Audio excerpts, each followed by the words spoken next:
Reporte 100.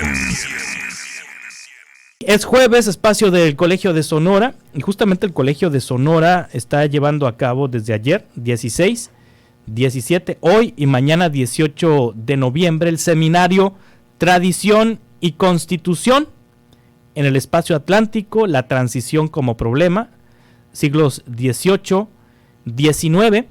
Está desde España, desde la Universidad del País Vasco, el doctor en Derecho por la Universidad de Salamanca, Carlos Antonio Garriga Costa, a quien le agradezco que nos tome una llamada de teléfono esta mañana. Justamente él se encuentra aquí en Sonora impartiendo este seminario. Doctor, ¿cómo está? Buenos días. Hola, buenos días. Muy bien, muchas gracias. Platíqueme, ¿de qué trata este seminario Tradición y Constitución en el Espacio Atlántico?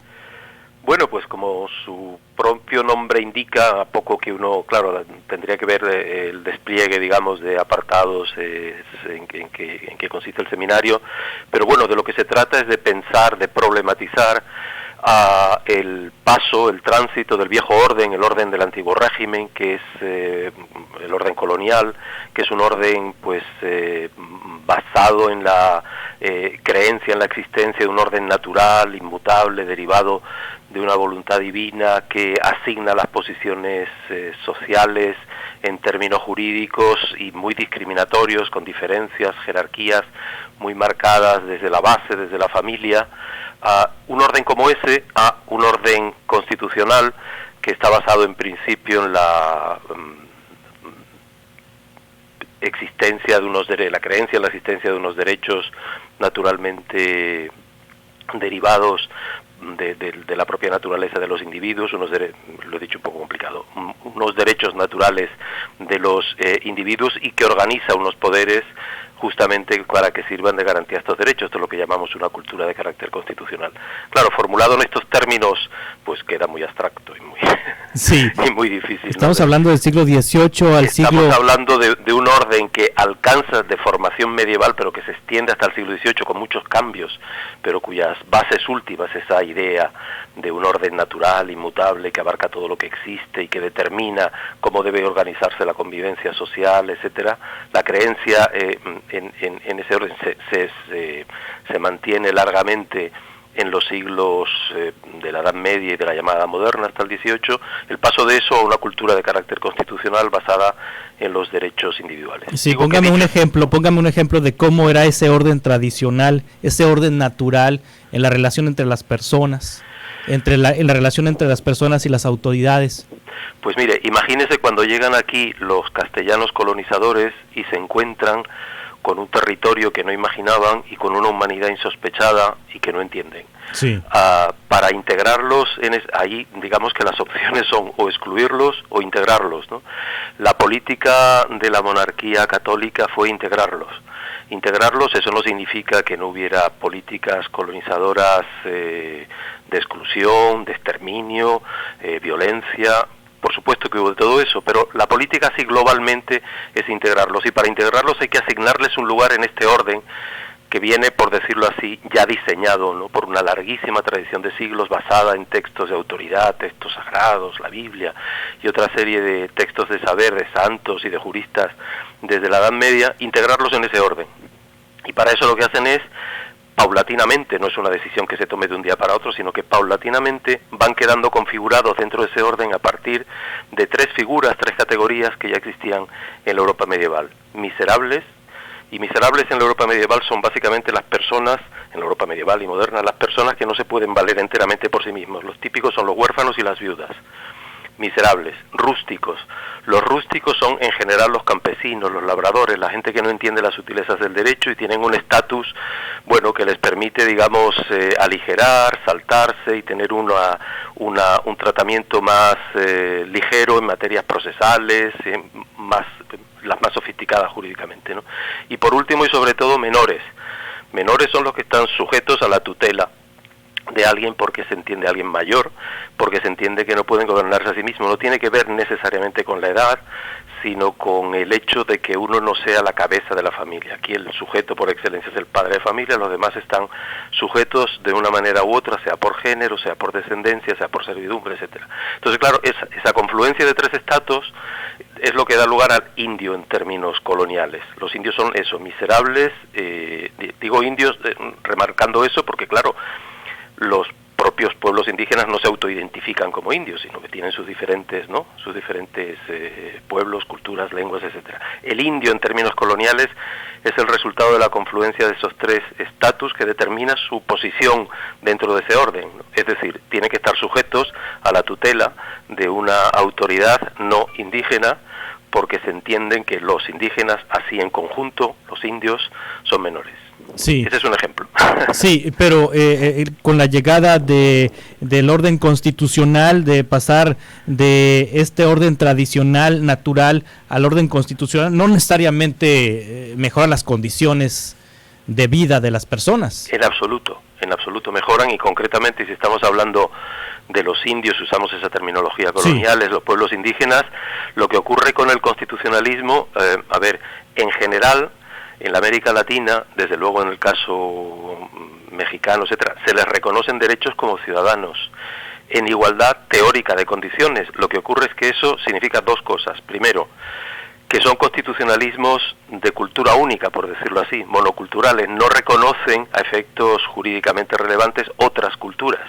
De manera que, digamos, los indios son ciudadanos en la medida en que, por decirlo así, dejan de ser indios, es decir, abandonan su forma de vida, adoptan una forma de vida, la de la cultura de los colonizadores, ¿no? Esa es una consecuencia relevante. La otra consecuencia relevante es que, aun siendo eso así, es decir, aun reconociéndose la ciudadanía para aquellos indígenas que se integren y adopten, digamos, las formas de vida propias de la minoría criolla, que es quienes hacen las constituciones, aún así hay mecanismos, distintos dispositivos, digamos, de segundo orden para mantenerlos en posición subalterna, ¿no? Exigencia de saber leer y escribir para votar, por ejemplo, en fin, diferentes mecanismos que los mantienen en una posición subalterna. Sí. De manera que efectivamente la independencia no supone, por decirlo así, el fin del colonialismo, sino su reconversión en un colonialismo de carácter interior, ¿no?, que mantiene a grandísimos sectores de la población en posición subalterna. Sí, en el presente tenemos rastros de ese orden natural. Aquí nuestro presidente Andrés Manuel López Obrador ha comentado, ha dicho, y es parte de su discurso, de que en México persisten el racismo, el clasismo, que persisten estas situaciones que vienen desde tiempos de la colonia. En el presente tenemos rastros de esa creencia de orden natural. A ver, yo no vincularía lo del orden natural con racismo, quiero decir que eso tiene otras raíces, sí, y además, esos son temas complejos que no puedo resolver aquí, sí, en un par de frases, ¿no? En el sentido de que, pues claro que hay racismo en el viejo orden de una manera muy clara, pero tiene un componente diferente, pues de carácter religioso a menudo, en fin, no es tan simple. El racismo moderno, el que llaman racismo moderno, pues tiene raíces más complejas, no se puede hacer una derivación así tan directa y demás, ¿no? A mí no me cabe duda de que por el mundo y como parte del mundo, pues también en México hay muchos, digamos, motivos de discriminación, pues por carácter racial o étnico, etcétera. Sí. No me cabe ninguna duda, ¿no? Sí, déjeme llevarlo a temas de coyuntura. Carlos Antonio Garriga Costa, doctor en Derecho por la Universidad de Salamanca. ¿Qué piensa usted de esto que ha solicitado el presidente de México, por la vía diplomática y por las vías institucionales, de que la corona española y el Estado español ofrezcan una disculpa a México por la conquista? Bueno, todos esos son temas muy complicados, efectivamente. Sí. Yo no sé si la mejor manera de afrontar eso tiene un componente político, ¿no? Evidentemente, sí. Es decir, un componente político en el sentido de una posición política, una pose política, ¿no? Yo no sé si tiene mucho sentido que el Estado español ahora,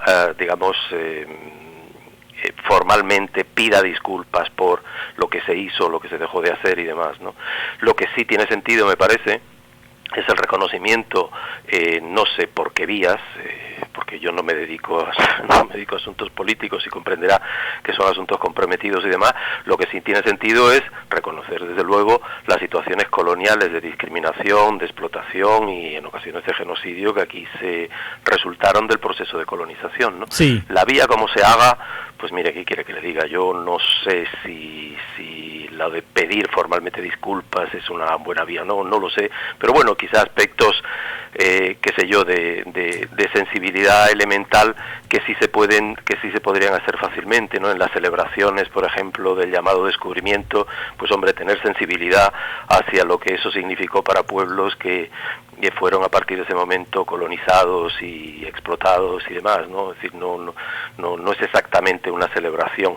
Sí, esta posición del presidente mexicano causa hilaridad en el rey Felipe VI de España, en el presidente español, en el gobierno español. Pregúnteles a ellos, yo no lo sé. ¿O es un asunto no es un asunto de conversación pública? Sí, es un asunto que a veces tiene alguna trascendencia en los medios de comunicación en España, normalmente para no tomarlo muy en consideración, pero yo no quisiera ser muy categórico en ese momento porque no es un asunto que yo haya seguido como para ahora aquí improvisar una fotografía, digamos así, de cuál es la posición de la prensa en España, por ejemplo. Bueno, tengo la impresión de que en general no se toma muy en serio. Sí, en algún momento el presidente mexicano dijo que suspendía las relaciones diplomáticas, no cancelaba, sino suspendía las relaciones diplomáticas con España porque ahora la conquista era a través de las empresas españolas que con inversiones en México, a través, dice el presidente, de corrupción, obtuvieron concesiones en nuestro país en temas de energías, por ejemplo, y que esa era la nueva conquista de los españoles y que los españoles no habían hecho nada al respecto con ese tema de la corrupción. Yo sé que es política y yo sé que es, pero es un asunto de coyuntura que me gustaría saber su opinión. Bueno, pues ahí tengo menos opinión que en el otro caso, porque efectivamente es un asunto de política y de coyuntura. Sí. Yo tengo la impresión de que eso trasciende con mucho a la... Tengo la impresión, de que eso trasciende con mucho a la relación, digamos, que deriva de la posición metropolitana y colonial de estos territorios y de las gentes que los habitaban en tiempos, y depende mucho del modo como está organizado el mundo, de la globalización, de las empresas transnacionales, de los acuerdos que ahí se establecen. Yo creo que depende de eso, ¿no? Sí. Tiene poco, me parece a mí que tiene poco que ver tiene poca conexión, digamos, con la historia previa. Pertenece a otras lógicas, se mueve en otro mundo y depende de otras condiciones y de otros criterios. Hacer una conexión como la que usted me está diciendo, pues no deja de ser una posición, digamos, ideológica. Sí, exactamente. Doctor Carlos Antonio Garriga Costa, usted está aquí en Hermosillo impartiendo este seminario, Tradición y Constitución en el Espacio Atlántico, la transición como problema, siglos XVIII, XIX. ¿Cuál fue el punto de quiebre, volviendo al tema del seminario? ¿Cuál fue el punto de quiebre para transitar del orden natural al orden constitucional? ¿Hubo algún evento en particular que hiciera que cambiara el orden? Pues esa es una muy buena pregunta y justamente es lo que tratamos de indagar y de responder. No puede contestarse de una manera simple, ¿no?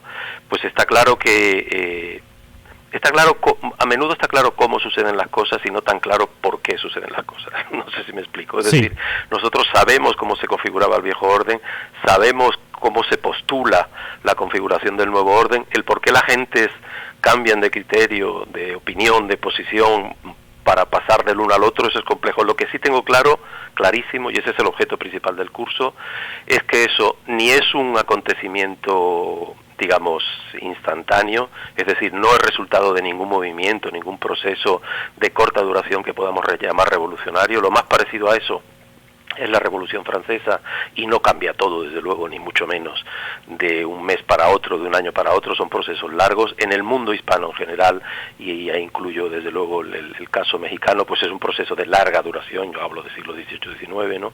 De larga duración. Esa es la primera idea que está clara, y la segunda es que es un proceso disimultáneo de cambio. Quiero decir que no todo cambia al mismo tiempo. Hacer una constitución conforme a nuevos principios es digamos, relativamente sencillo, una vez que estos principios están ideados, están formulados, están pensados. Esa es toda la cultura racionalista, ilustrada, etcétera.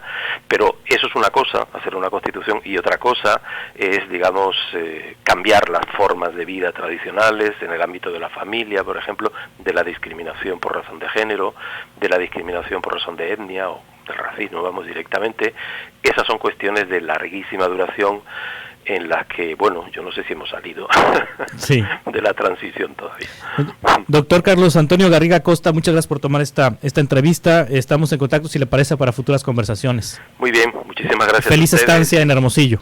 Se lo agradezco mucho. Buen día. Igualmente. Reporte 100.